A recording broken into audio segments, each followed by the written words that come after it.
ನಿನಗೆಷ್ಟು ನೋವಾಗಿದೆ ಅನ್ನೋದು ನನಗರ್ಥ ಆಗುತ್ತೆ ಆದ್ಯ.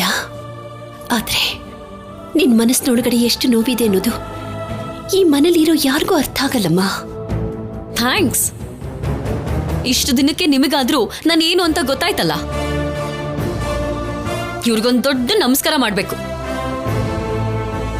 ಪದ್ಮ ಹಾಗೆ ಹೇಳಿದ್ದಕ್ಕೆ ನಿನ್ನ ಮನಸ್ಸು ತುಂಬಾ ನೋವಾಗಿದೆ ಅಂತ ಗೊತ್ತು. ಪದ್ಮ ಹಾಗೆ ಮಾತಾಡಬಾರ್ದಾಗಿತ್ತು. ನೀನು ಯಾವತ್ತೂ ನಿಜನೇ ಹೇಳ್ತೀಯ ಅಂತ ನಾನು ಎಷ್ಟು ಹೇಳಿದ್ರು ಅವ್ರು ಯಾರು ಕೇಳಿಸ್ಕೊಳ್ತಾನೆ ಇಲ್ಲ. ನಿಮ್ಮ ಮಾತು ಕೇಳೋದನ್ನ ಅವ್ರು ಯಾವಾಗ್ಲೋ ಬಿಟ್ಟಿದ್ದಾಗಿದೆ. ಅದನ್ನ ಗಮನಿಸಿದ್ರೆ ಚೆನ್ನಾಗಿರುತ್ತೆ. ಅರ್ಥ ಮಾಡ್ಕೊಳ್ತಾರೆ ಬಿಡು ಆದ್ಯ. ಆದ್ರೆ ಈ ಮನೇಲಿರೋರೆಲ್ಲರೂ ನಿನ್ನನ್ನ ಅಪಾರ್ಥ ಮಾಡಿಕೊಂಡು ಬಾಯಿಗೆ ಬಂದಾಗೆಲ್ಲ ಮಾತಾಡ್ತಿದ್ರೆ ನೋವಾಗುತ್ತೆ ಕಣಮ್ಮ. ಅವತ್ತು ದೇವಸ್ಥಾನದಲ್ಲೂ ಕೂಡ ಹಾವು ಬಂದಿದೆ ಅಂತ ನೀನು ನಿಜ ಹೇಳ್ತಿದ್ರು ಅದನ್ನ ಯಾರೂ ನಂಬಲಿಲ್ಲ. ನೀನೇ ಅವರನ್ನ ಪಕ್ಕ ಕೆಳೆದು ಅವ್ರಿಗೆ ಅವಮಾನ ಮಾಡಿದೆ ಅಂತ ಎಲ್ಲರೂ ತಪ್ಪಾಗಿ ಅರ್ಥ ಮಾಡ್ಕೊಂಡ್ರು. ಇವತ್ತು ಸೀನು ವಿಷಯದಲ್ಲೂ ಅಷ್ಟೇ ಅದೇ ರೀತಿನೇ ನಡೀತು. ನಾನು ನನ್ನ ಮಮ್ಮನ ಪ್ರೀತಿಸಿದಷ್ಟು ನನ್ನ ಅಪ್ಪನ ಕೂಡ ಪ್ರೀತಿಸಿರ್ಲಿಲ್ಲ. ಅಂಥದ್ರಲ್ಲಿ ನಾನಂದ್ರೇನೆ ಆಗ್ದಿರೋ ಸೀನುನ ಆ ದೃಷ್ಟಿನಲ್ಲಿ ಹೇಗ್ ನೋಡ್ತೀನಿ ಅಂತ ಅನ್ಕೊಂಡ್ರು. ಏನೋ ತಪ್ಪು ಮಾಡ್ಬಿಟ್ರು ಬಿಡು ಆದ್ಯ. ಆಮೇಲಾದ್ರೂ ರಿಯಲೈಸ್ ಆಗ್ಬೇಕು ತಾನೆ. ಆದ್ರೆ ಆಗಲ್ಲ. ನಾನು ಹಿಡ್ಕೊಂಡಿರೋ ಮಂಚಕ್ಕೆ 3 ಕಾಲು ಅನ್ನೋ ಹಾಗೆ ಅವ್ರನ್ನ ಯಾರಿಂದನೂ ಬದಲಾಯಿಸಕ್ ಆಗಲ್ಲ. ನಾನ್ ಬದಲಾಗ್ತೀನಿ ಅಂತ ಅವ್ರು ಅನ್ಕೊಂಡಿದ್ರೆ ಅದು ಚೆನ್ನಾಗಿರಲ್ಲ. ಹೇಳ್ಬಿಡಿ. ಇನ್ನೊಂದ್ ವಿಷಯ, ನನ್ನನ್ನು ಅಂದ್ರು ಅಂತ ನಾನೇನ್ ಬೇಜಾರ್ ಮಾಡ್ಕೋತಿಲ್ಲ. ಅಷ್ಟಕ್ಕೂ ನನ್ ತಲೆನೇ ಕೆಡ್ಸ್ಕೊಳಲ್ಲ. ನನ್ ಕಣ್ಣಿಗೆ ಈ ಮನೆಯವರು ಓವಿ ರಾಯನ್ ಕಾಲದವ್ರ ತರ ಕಾಣಿಸ್ತಿರ್ಬೇಕಾದ್ರೆ ಕರುಣೆ ತೋರಿಸ್ತೀನೇನೋ, ಆದ್ರೆ ಇನ್ನೇನು ಮಾಡಲ್ಲ. ಹಾಗನ್ಬಿಡಪ್ಪ ತಂದೆ, ಹೀಗನ್ನಮ್ಮ ಅಂತ ಟ್ಯೂಷನ್ ಹೇಳೋ ತಾಳ್ಮೆ ನನಗಂತೂ ಇಲ್ಲ. ಅವ್ರು ಮಾಡಿದ ಪಾಪ ಅವ್ರನ್ನ ಸುಮ್ನೆ ಬಿಡಲ್ಲ ಅನ್ನೋದು ವಾಸ್ತವ. ನಾನಾದ್ರೂ ಅಷ್ಟೆ. ಇನ್ನು ಸ್ವಲ್ಪ ದಿನ ಇದ್ದು ಇಲ್ಲಿಂದ ಹೋಗೋಳು. ಅದು ಕೂಡ ನಿಮಗ್ ಮಾತ್ ಕೊಟ್ಟಿರೋದಕ್ಕೆ ಸುಮ್ನೆ ಇದ್ದೀನಿ. 6 ತಿಂಗಳು ಪೂರ್ತಿ ಆಗ್ತಿದ್ದ ಹಾಗೆ ಗುಡ್ ಬೈ ಹೇಳಿ ಹೋಗ್ತೀನಿ. ಇವತ್ತು ನಿಮ್ ಅಳಿಯಾನೇ ಅಲ್ಲ, ಮನ್ಮಥನೇ ಬಂದು ಮ್ಯಾಜಿಕ್ ಮಾಡ್ತೀನಿ ಅಂತ ಹೇಳಿದ್ರು ಸರ್ಕಸ್ ನಡೆಯೋ ಅಡ್ರೆಸ್ ಹೇಳಿ ಅಲ್ಲಿಗೆ ಹೋಗು ಅಂತೀನಿ.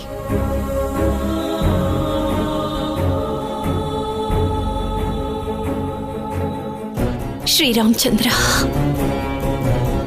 ಇಷ್ಟೆಲ್ಲ ಪ್ರಾಮಾಣಿಕವಾಗಿರೋ ಹುಡುಗಿನ ಪ್ರೀತಿಯಿಂದ ಹತ್ರ ಮಾಡ್ಕೊಳ್ಳೋದನ್ನ ಬಿಟ್ಟು ಎಲ್ಲರೂ ಅವಳ ಮೇಲೆ ಆರೋಪ ಮಾಡ್ತಾರೆ. ಇದು ಎಲ್ಲಿಗೆ ಹೋಗಿ ಮುಟ್ಟುತ್ತೋ ಏನೋ ಗೊತ್ತಿಲ್ಲ.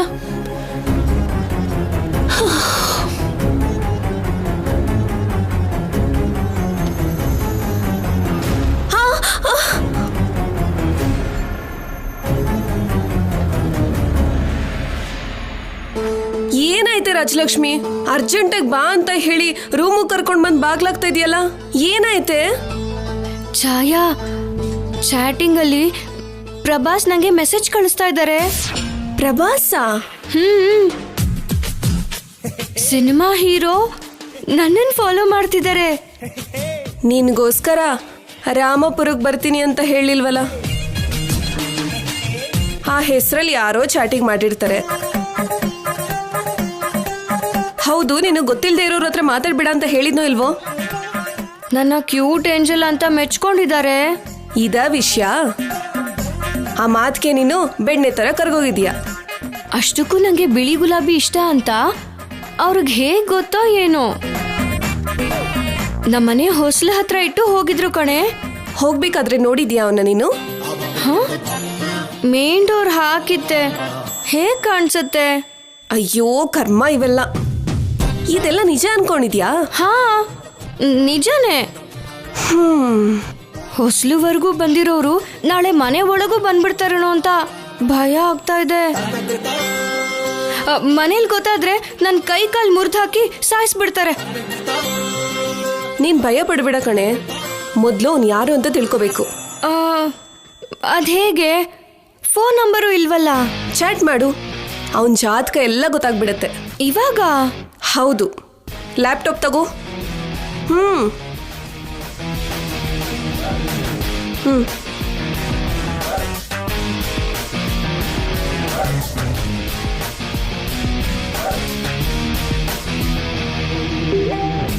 ಹೇ, ಆನ್ಲೈನ್ ಬಂದಿದ್ದಾರೆ. ಹಾ, ಹೀರೋ ಅಲ್ವಾ, ನೆನ್ಸ್ಕೊತಿದ್ದಾಗೆ ಬಂದ್ಬಿಡ್ತಾನೆ. ಹಾಯ್ ಅಂತ ಮೆಸೇಜ್ ಕಳ್ಸಿದ್ದಾರೆ. ನೀನು ಕಳ್ಸು. ಹ್ಮ್ ಸ್ವಲ್ಪ ಹೊತ್ತು ನೈಸಾಗಿ ಚಾಟ್ ಮಾಡು. ಸರಿ. ಇವಾಗ ಮೀಟ್ ಆಗ್ತೀನಿ ಅಂತ ಮೆಸೇಜ್ ಮಾಡು. ಅಯ್ಯೋ, ಇವಾಗ್ಲಾ? ಹೇಳ್ದಷ್ಟು ಮಾಡೆ ನೀನು. ಇವಾಗ ಬೇಡ ಬಿಡು, ನಾಳೆ ಸಿಗ್ತೀನಿ ಅಂತ ಮೆಸೇಜ್ ಕಳಿಸ್ತೀನಿ. ನಾಳೆ ನಾವು ಸಿಗಬಹುದಾ? ಹಾ,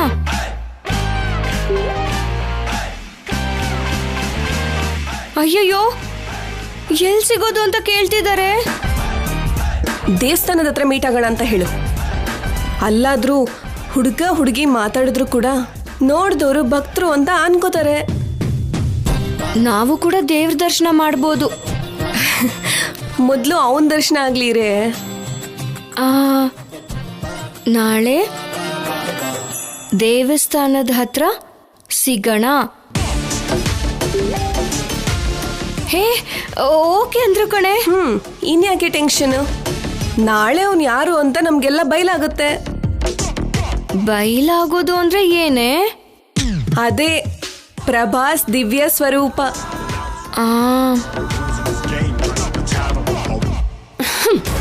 ನೀನು ಬುದ್ಧಿ ಇರೋಳು ಅನ್ಕೊಂಡಿದ್ದೆ, ಇಷ್ಟು ಕೆಟ್ಟದಾಗ ವರ್ತಿಸ್ತೀಯ ಅನ್ಕೊಂಡಿರ್ಲಿಲ್ಲ. ನಾನೇನ್ ಮಾಡ್ದೆ ಚಿಕ್ಕಮ್ಮ? ಲಿಪ್ಸ್ಟಿಕ್ ತುಟಿಯಿಂದ ಸೀನು ಶರ್ಟ್ಗೆ ಮುತ್ತು ಕೊಟ್ಟಿದ್ಯಲ್ಲೇ, ನಿನ್ ಬುದ್ಧಿಗಿಷ್ಟು. ಅಂದ್ರೆ ಮಾವನ ಇಂಪ್ರೆಸ್ ಮಾಡೋಣ ಅಂತ. ಹಾಗ್ ಮಾಡಿ ನೀನು ಅಂತ ಗೊತ್ತಾಗಿದ್ರೆ ಬಾವನು ನಿನ್ನ ಸಾಯಿಸ್ತಿದ್ರು, ಕಾವೇರಿಲಿ ನೀನ್ ತೇಲ್ತಿದ್ದೆ. ಆದ್ರೂ ಆದ್ಯಾಗೆ ಅಂದ್ರು ಅಲ್ವಾ, ಯಾರು ನನ್ಗೇನು ಅನ್ಲಿಲ್ಲ.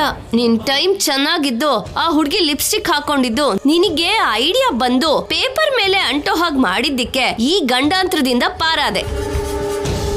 ಇಲ್ಲ ಅಂದಿದ್ರೆ ನಿನ್ ಬಾಯ್ ಸುಟ್ಟು ಹೋಗಿದ್ರು ಆಶ್ಚರ್ಯ ಪಡ್ಬೇಕಾಗಿರ್ಲಿಲ್ಲ. ಚಿಕ್ಕಮ್ಮ, ನಾನು ಬೇರೆ ತರ ಊಹಿಸ್ಕೊಂಡು ಆ ತರ ಮಾಡ್ದೆ. ಶೋ, ಈ ಮನೆಯವರು ಯಾವಾಗ ಹೇಗಿರ್ತಾರೆ ಅಂತ ಊಹಿಸಕ್ಕೂ ಸಾಧ್ಯ ಇಲ್ಲ. ಹುಷಾರಾಗಿರ್ಬೇಕು ನೀನು.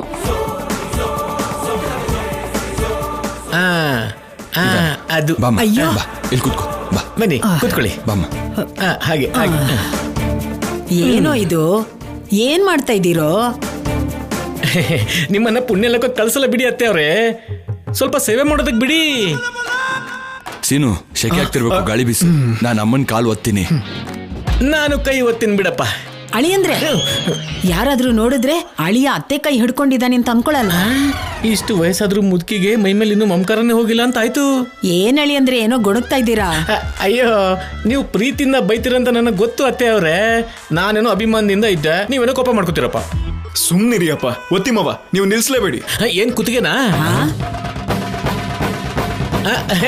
ಮುಂದುವರ್ಸಿ ಮುಂದುವರ್ಸಿ ಮುಂದುವರ್ಸಿ.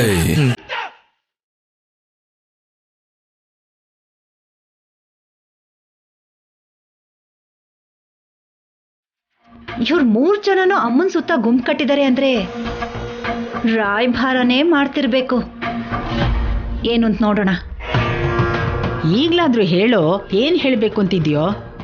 ಅದೇ ಅಮ್ಮ, ಅಣ್ಣ ಮತ್ತು ಅತ್ತಿಗೆ ಇಬ್ರು ಜೊತೆಲಿದ್ರೆ ಎಲ್ರೂ ಖುಷಿಯಾಗಿರ್ತಾರೆ ಅಂತ.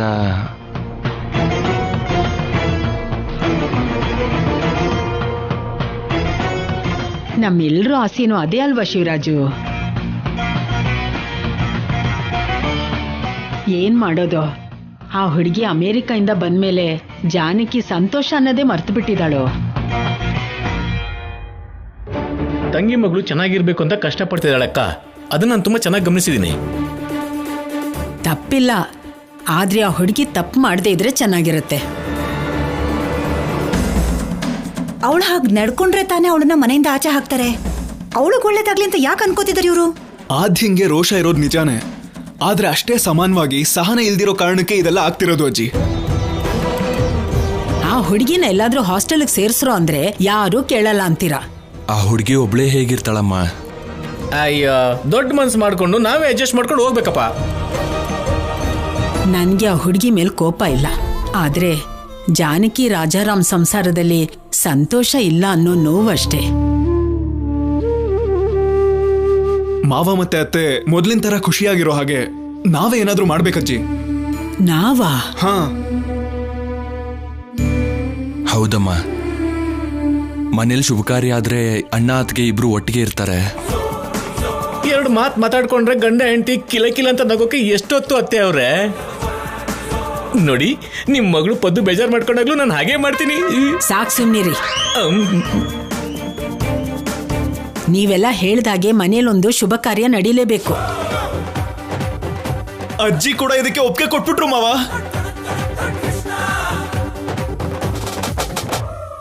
ಸೀತಾರಾಮ ಒಂದಾಗಿರ್ಬೇಕು ಅಂತ ಶಬರಿ ಹಾಗೆ ಬೇಡ್ಕೊಳ್ಳೋ ಸುಂದರಮ್ಮ ಕಣೋ ನಾನು. ಅಯ್ಯೋ ಅಮ್ಮ, ನೀನ್ ಯಾವಾಗ ಯಾರ ಮೇಲೆ ಕೋಪ ಮಾಡ್ಕೋತೀಯ, ಯಾರನ್ನ ಪ್ರೀತಿಸ್ತೀಯ ಅಂತ ಗೊತ್ತಾಗದೆ ಸಾಯ್ತಿದ್ದೀನಿ. ಈಗ್ಲೇ ಪಾರ್ವತಿಗೆ ಈ ವಿಷಯ ಹೇಳಲಿಲ್ಲ ಅಂತಂದ್ರೆ ನನ್ ಹೊಟ್ಟೆ ಉಬ್ಕೊಂಡು ಗ್ಯಾಸ್ ತುಂಬ್ಕೊಂಡ್ಬಿಡತ್ತೆ. ಅಜ್ಜಿ ಅಜ್ಜಿ, ದೊಡ್ಡ ಮಾವನ ಹತ್ರ ನೀವ್ ಹೇಳ್ಬೇಕು.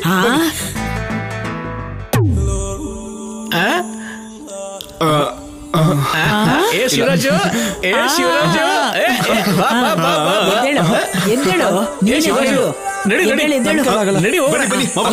ನಿಮ್ಮಿಂದ ಇದೆಲ್ಲ ಆಗುತ್ತೆ, ಬನ್ನಿ. ಈಗ ಏನ್ ಮಾಡ್ಬೇಕು ಹೇಳು ಚಿಕ್ಕಮ್ಮ. ನನಗೆ ಮಗಳು ಹುಟ್ಟಿದ್ರೆ ಚೆನ್ನಾಗಿರ್ತಿತ್ತು. ಇಷ್ಟೊತ್ತಿಗೆ ಸೀನು ಗಂಟು ಹಾಕ್ಬಿಡ್ತಿದ್ದೆ. ಉಪಾಯದ ಮೇಲೆ ಉಪಾಯ ಮಾಡಿ ನಿನ್ ಹತ್ರ ಬೇಡ್ಕೋಬೇಕು ನಾನು. ಪಾರ್ವತಿ, ಪಾರ್ವತಿ, ಇಲ್ಲಿದ್ಯಾ ನೀನು? ಏನಾಯ್ತತ್ಗೆ? ಯಾಕಷ್ಟೊಂದು ಅವಸರದಲ್ಲಿ ಬಂದ್ರಿ? ಮನೇಲಿ ಶುಭ ಕಾರ್ಯ ನಡೆಸ್ಬೇಕು ಅಂತಿದ್ದಾರೆ. ಒಳ್ಳೇದೇ ಅಲ್ವಾ? ಏನಂತ ಸ್ಪೆಷಲು? ಅದೇ ಗೊತ್ತಿಲ್ಲ, ಕದ್ದು ಕೇಳಿಸ್ಕೊಂಡೆ. ನನ್ ಕಿವಿಗ್ ಬಿದ್ದಿದ್ದಕ್ಕೆ ಚಾರುಗ್ ಉಪಯೋಗ ಆಗುವಂತ ಸಲಹೆ ಏನಾದ್ರೂ ಕೊಡ್ತೀಯನೋ ಅಂತ ನಿನಗೆ ಹೇಳ್ತಿದ್ದೀನಿ. ಕೇಳಿಸ್ಕೊಂಡ್ಯಾ ಚಾರು?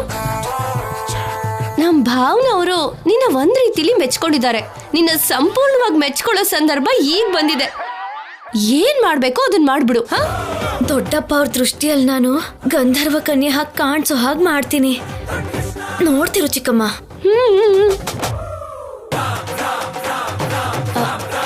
ಮೊದ್ಲು ಆ ಪ್ಲಾನ್ ಏನು ಅಂತ ಕೇಳ್ಕೊಳ್ಳೋಣ. ಬನ್ನಿ.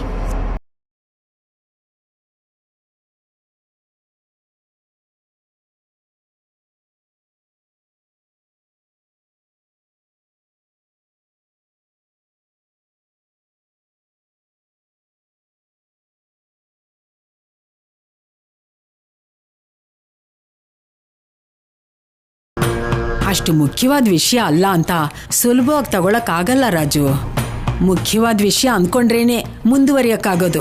ಮತ್ತೆ ಖರ್ಚಾಗೋ ಕೆಲಸ ಬೇರೆ. ದುಡ್ಡಲ್ಲಿ ಏನಿದೆ ಅಪ್ಪ? ನಿಮ್ಮಪ್ಪ ಏನ್ ಕೊಡಲ್ಲ ಬಿಡೋ.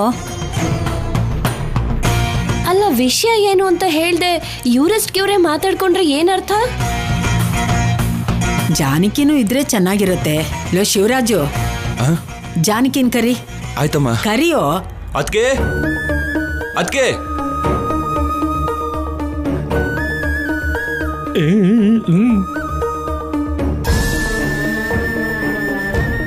ಏನ್ ಶಿವರಾಜು? ಏನಿಲ್ಲ ಅದಕ್ಕೆ. ಅಣ್ಣನ್ನ ಕೇಳ್ಬೇಕಾದ್ರೆ ನೀವು ಕೂಡ ಕೇಳಿಸ್ಕೊಂಡ್ರೆ ಒಳ್ಳೇದು ಅಂತ ಕರೆದೆ ಅದಕ್ಕೆ. ಮಕ್ಕಳನ್ನು ಬರೋದಕ್ಕೆ ಹೇಳಿ. ನಾನೊಬ್ನೇ ಬಂದ್ರೆ ಸರಿ ಹೋಗುತ್ತೆ ಅಂತ ಸೀನು ಮಾವ ನನ್ಗೆ ಹೇಳಿದ್ರು ದೊಡ್ಡಪ್ಪ. ಸುಮ್ನಿರೋ. ಹೇಳು. ನೀನೇ ಹೇಳು. ಹೇಳು. ಯಾರು ಹೇಳಲ್ಲ ಅಂತಾಯ್ತು. ಹಾಗಾದ್ರೆ ಬನ್ನಿ ಊಟ ಆದ್ರೂ ಮಾಡೋಣ. ನಿನ್ಗೆ ಯಾವಾಗ್ಲೂ ತಿನ್ನೋದ್ರ ಚಿಂತೆನೆ. ಅವಾಗ ಕಿವಿನ ಕೂಡ ಉಪಯೋಗಿಸಿ. ಮತ್ ಬೇಗ ಯಾರಾದ್ರೂ ಒಬ್ರು ಹೇಳಿ. ಚಿಕ್ಕಮಾವ, ನೀವ್ ಹೇಳಿದ್ರೇನೆ ಸರಿಯಾಗಿರುತ್ತೆ.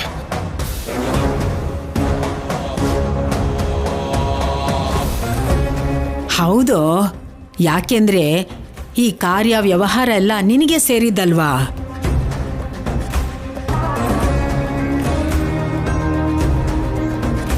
ಸಮಯನ ವ್ಯರ್ಥ ಮಾಡಬೇಡಿ. ಹೇಳ್ತೀನಣ್ಣ. ನಾವು ಮನೇಲಿ ಶುಭ ಕಾರ್ಯ ಅನ್ನೋದು ಒಂದು ನಡೆದ್ರೆ ಚೆನ್ನಾಗಿರುತ್ತೆ ಅಂತ ನಾವೆಲ್ಲ ಅನ್ಕೊಂಡ್ವಿ.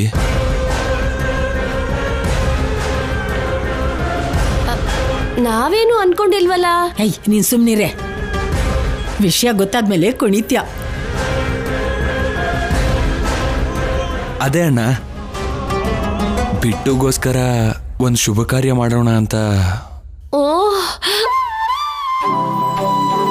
ಇದನ್ನ ಸ್ವಲ್ಪ ಗ್ರ್ಯಾಂಡ್ ಆಗಿ ಮಾಡ್ಸೋಣ ಅಂತ ಮಾವ.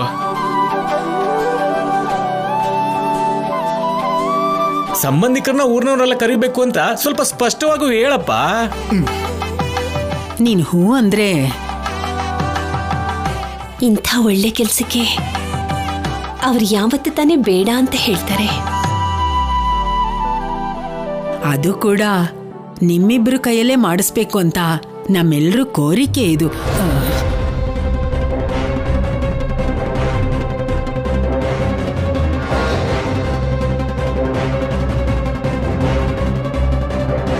ಈ ಫಂಕ್ಷನ್ ಚಾರುಗ್ ಉಪಯೋಗ ಆಗೋ ತರ ಇದೆ.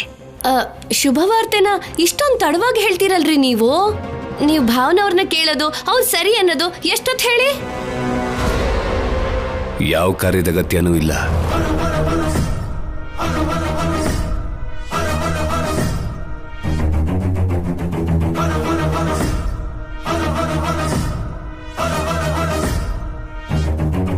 ನೀವು ಬೇಡ ಅಂತೀರಾ ಅಂತ ನಾನು ನಿಜವಾಗ್ಲೂ ಅನ್ಕೊಂಡಿರ್ಲಿಲ್ಲ ಮಾವ.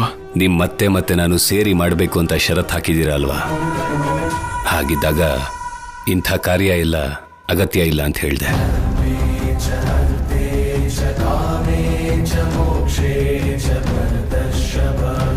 ಕೇಳಿಸ್ಕೊಂಡ್ಯಾ ಅತ್ತಿಗೆ? ನಿನ್ ಜೊತೆ ಸೇರಿ ಪಾಲ್ಗೊಳ್ಳೋದಿಕ್ಕೆ ನಮ್ಮಣ್ಣನ್ಗೆ ಇಷ್ಟ ಇಲ್ವಂತೆ. ಅದಕ್ಕೆ ಬಿಟ್ಟು ಕಾರ್ಯನ ಬೇಡ ಅಂದಿದ್ದು.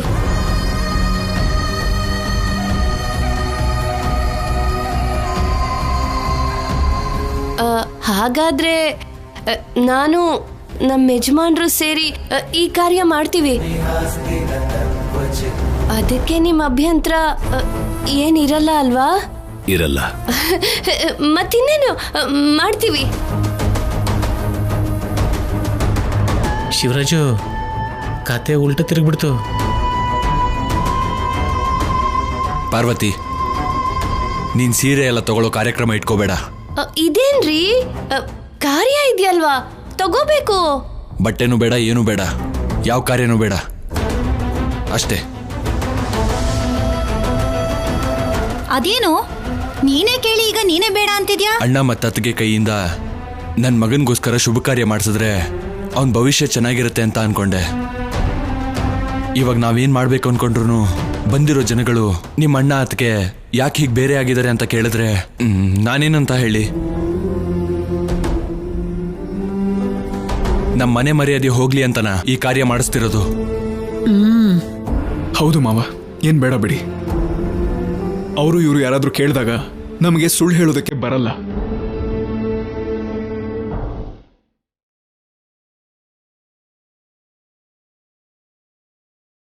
ದೊಡ್ಡಪ್ಪ, ಏನು? ನನಗ್ ಫಂಕ್ಷನ್ ಮಾಡ್ತಾರೆ ಅಂತ ನನ್ನ ಫ್ರೆಂಡ್ಸ್ಗೆಲ್ಲ ಹೇಳ್ಬಿಟ್ಟಿದೀನಿ.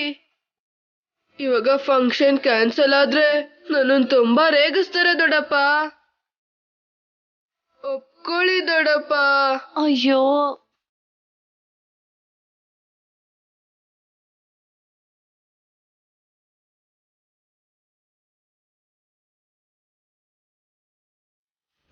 ಸರಿ, ಬೈಲಿ.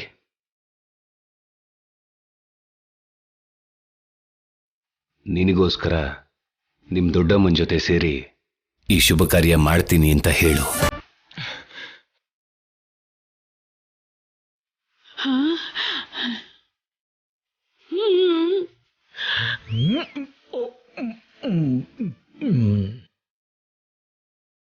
ಅವಳಿಗೇನಾದ್ರೂ ಅಭ್ಯಂತರ ಇದೆಯೇನೋ ಅಂತ ಕೇಳ್ಕೊಳ್ಳಿ.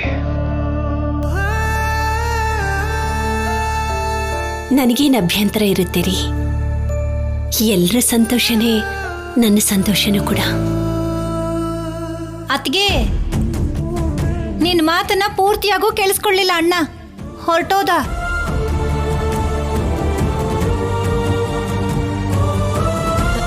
ಅಕ್ಕ ಒಪ್ಕೊಂಡ್ರು ಅಂತ ಸಂತೋಷ ಪಡಿ. ಅತ್ಗೆ ಬನ್ನಿ.